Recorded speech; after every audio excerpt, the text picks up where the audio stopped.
அதாவது அரசு காவல் உயர் அதிகாரிகள் ஊடகங்களிடம் பேசியது என்பது பொதுமக்களிடையே நியாயமான விசாரணை நடக்குமா என்ற சந்தேகத்தை ஏற்படுத்தக்கூடும் என்றும், நியாயமான விசாரணை மூலமே அந்த சந்தேகத்தை மீட்டெடுத்தே ஆக வேண்டும் என்றும் உச்சநீதிமன்றம் தமிழக அரசின் தலையில் ஓங்கி நறுக்கு நறுக்கு நறுக்கு என்று கொட்டியதை முதல்வர் அவர்கள் மறந்துட்டாரா?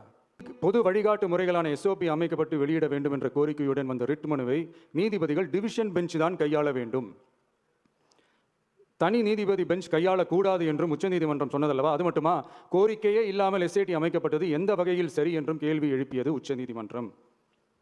இது எல்லாமே அறியாமலோ இல்லை அறியாதது போலவோ உச்சபட்ச அதிகார மயக்கத்தில் இருந்து பேசினாரோ முதல்வர் அவர்கள்? மனிதாபிமானம், அரசியல் அறம், மாண்பு இதெல்லாம் எதுவுமே இல்லாம வெறும் பேச்சில் மட்டுமே பேசிக்கிட்டு அரசியல் ஆதாயம் தேடுற ஆட்டத்தை ஆடத் தொடங்கிவிட்டார் முதல்வர் அவர்கள்.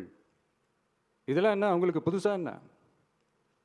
1969க்கு அப்புறமே எப்போ கட்சி அவங்க கைக்கு வந்ததோ, இன்னும் குறிப்பாக சொல்லணும்னா 1972க்கு அப்புறம் கேள்வி கேட்க ஆளே இல்லாமல் போச்சுல, அதுக்கப்புறமே இந்த திமுக தலைமை இப்படி தானே இருக்குது. இப்போ நாங்கள் கேட்டோமே இந்த சில கேள்விகள், இதெல்லாம் நான் கேட்கல, சுப்ரீம் கோர்ட் கேட்டிருக்கு. இதனால என்ன புரிய வருது? இந்த கவர்மெண்ட் நடத்துகிற அந்த விசாரணை மேலே சந்தேகம் ஏற்படுதுன்னா அதுக்கு என்ன அர்த்தம்? உங்கள் மேலே நம்பிக்கை இல்லைன்னு அர்த்தம்.